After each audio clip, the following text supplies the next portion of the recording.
E aí, pessoas, tudo bem com vocês? Meu nome é Letícia Lage e hoje eu vou te falar sobre o livro clássico que originou o reality show que com certeza vocês já devem conhecer, Big Brother.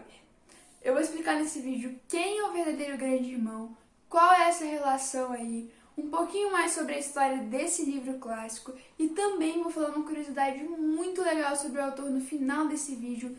Então fiquem até lá porque está fantástico. E também, caso vocês gostem desse vídeo, e se a gente chegar aos 200 inscritos, eu trago um outro vídeo falando sobre outro livro desse autor. Então bora pro vídeo.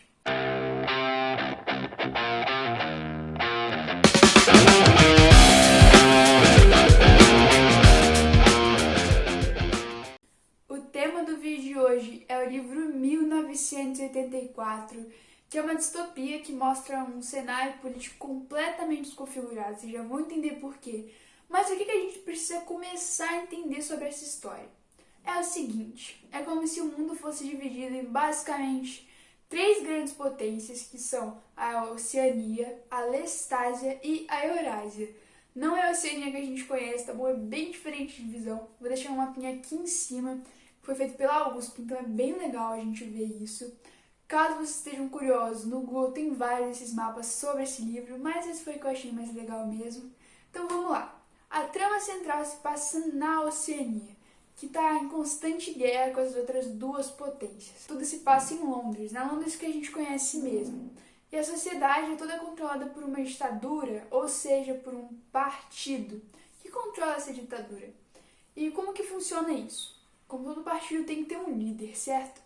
E esse líder se chama Grande Irmão, ou seja, o famoso Big Brother.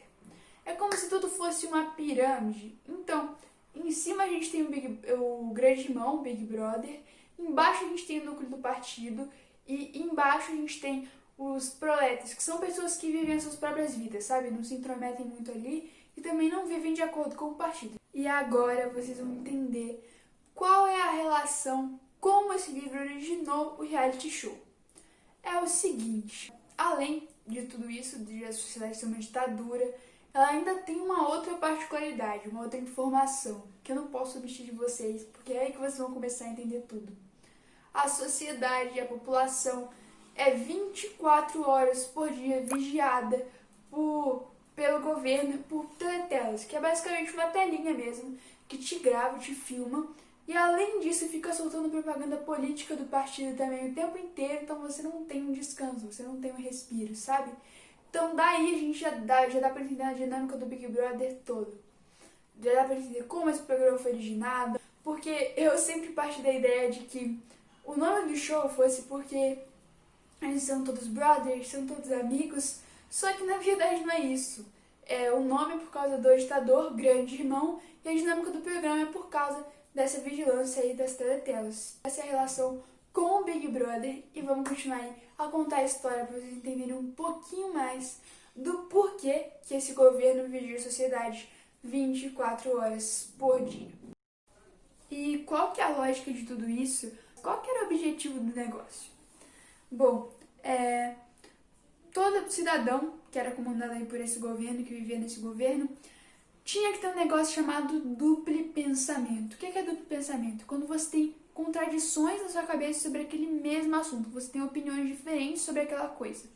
Então eu vou dar um exemplo aqui do livro que é bem legal, que eu achei mais interessante, que é o seguinte. Digamos que a gente fale assim, 2 mais 2 são 4. Óbvio, né, gente? 2 mais 2 são 4. Mas o partido vem e fala, não, 2 mais 2 são 5, ou 2 mais 2 são 3, ou 2 mais 2 são 6. Você tem que acreditar em tudo isso. Então, ao mesmo tempo que você pensa que 2 mais 2 são 4, você tem que pensar que 2 mais 2 são 5. Ou essas outras opções aí que eu falei. E por aí vai. Isso acontece com todos os assuntos. Porque a gente tem a nossa opinião própria sobre as coisas, né? E o duplo pensamento é justamente isso. A gente tem a nossa opinião, mas a gente não segue ela. A nossa opinião está guardada aqui dentro. Mas a opinião que a gente tem que seguir é a do partido, é a do grande irmão. E as pessoas que não conseguiam cumprir isso eram acusadas por pensamento crime. Justamente era quando elas mostravam que estavam pensando contra o partido ou realmente falavam alguma coisa que estava contra aí os dizeres do partido e ela era vaporizada, ou seja, ela nunca existiu, gente. A pessoa realmente nunca esteve ali, ela nunca nasceu, ela nunca viveu na sociedade. E como toda história, a gente tem que ter um personagem principal.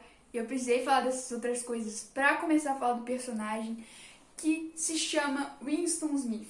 Winston é um cara de mais ou menos uns 39, 40 anos. Ele trabalha para um dos ministérios do partido. E no ministério, no departamento dele, a função é falsificar documentos, modificar ali as informações. Então, assim, digamos que saiu uma manchete em um jornal falando que fulano estava tomando café com cicrano em tal dia, em tal horário, enfim. E digamos que o cicrano nunca existiu, porque ele foi vaporizado, porque ele teve um pensamento crime. E como é que alguém que nunca existiu está presente em documentos, está presente em jornais? É aí que chega o trabalho do Winston. Ele vai lá, apaga, modifica o nome da pessoa, sei lá, ele dá o jeito dele para poder aquela pessoa realmente nunca ter existido. Porque quando você tem provas de que a pessoa diz, por exemplo, eu tenho minha identidade, minha certidão de nascimento, vocês têm as suas, e você tem os seus próprios documentos para comprovar que vocês existem. Só que quando a pessoa não tem nada disso, quando tudo é vaporizado, a pessoa realmente nunca existiu, porque não tem como provar que ela existiu. Entenderam mais ou menos? Realmente uma loucura isso. E o Winston, além de fazer essas modificações, além de apagar as pessoas do mapa, ele também modifica dados. Então, por exemplo, se o grande irmão deu um discurso lá falando que até o final do ano ele ia conseguir uma meta de X produtos, só que na verdade ele não consegue nada disso. O partido não consegue atingir nem perto dessa meta. O que o Winston faz?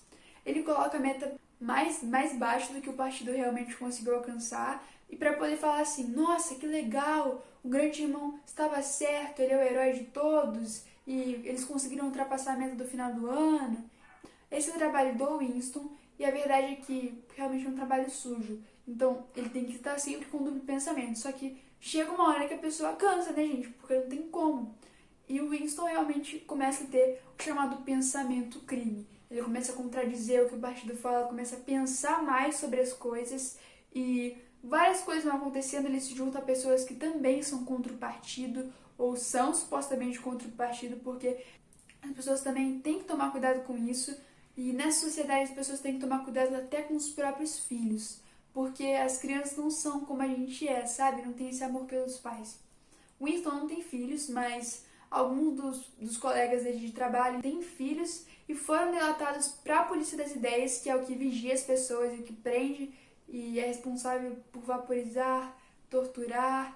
Os filhos contam que os pais falaram durante o sono, porque era muito comum isso, as pessoas falavam durante o sono, a Polícia das Ideias via aquilo pela tela e pegava as pessoas durante a noite mesmo, apareciam, era o que mais tinha, eram crianças que eram treinadas para ser espiões dessa Polícia das Ideias para delatar os pais. Então era muito comum os filhos delatarem os pais, que as pessoas falassem durante o sono, que, por exemplo, abaixo o grande irmão ou fora o grande irmão, só que durante o sono a gente não tem controle sobre essas coisas, né? E vai tudo acontecendo dessa forma. E as pessoas que são vaporizadas sofrem várias coisas, assim como pessoas que vivem em ditaduras mesmo. Na realidade, fora do livro, também sofrem várias coisas, não tem muita liberdade de expressão e muitas coisas acontecem com Winston nesse livro, vocês vão ver tudo isso. E agora a gente tem que falar sobre quem criou esse livro, quem fez essas críticas sobre a sociedade. Então vamos lá falar um pouco sobre o autor, que é o George Orwell. Na verdade o nome dele não é esse, é Eric Arthur Blair, que é o nome de batismo dele. Ele era inglês e nasceu em 1903 e morreu em 1950, com mais ou menos uns 46 anos, não tinha completado 47 ainda não. E ele escreveu 50 livros. Se vocês pesquisarem no Google, vão aparecer uma enxurrada de livros que ele já escreveu. E a curiosidade que eu queria falar pra vocês, que é muito top, é a seguinte. Quando ele precisava de inspiração, quando ele precisava ter ideias para os livros dele, o que ele fazia? Ele se vestia de mendigo e ia morar como mendigo nas ruas, como sem teto mesmo. Então ele ficava vendo ali daquela forma para poder ter inspiração para as histórias. Quando ele morou em Paris, ele fez isso para poder inspirar um dos livros dele. E quando ele voltou para Londres, depois de um tempo que ele tinha se mudado, ele também fez isso para se inspirar em outro livro, o que é realmente muito interessante, muito legal. E os livros dele sempre têm alguma crítica sobre a sociedade, sobre como a gente vive, ou como ele imaginaria que o mundo seria. Como todas são, a maioria são distopias, realmente não é um negócio muito otimista. Mas é interessante a gente ver a visão do autor sobre tudo, sabe? Os livros mais famosos deles são o 1984 e A Revolução dos Bichos, que falam um pouquinho sobre Guerra Fria. Eu tenho ele aqui para mostrar para vocês, 1984, ele no Kindle. Mas esse aqui é A Revolução dos Bichos, eu não acabei de ler, porque eu comprei já faz um tempo, sabe? E eu não sabia nada sobre Guerra Fria, então eu não consegui entender muito. Mas agora que eu já estudei sobre Guerra Fria, eu vou ler isso aqui rapidinho. E caso a gente chegue aos 200 inscritos, eu trago um vídeo falando sobre a Revolução dos Bichos, tá bom? Então é isso. Eu espero que você tenha gostado desse vídeo e um beijo pra vocês.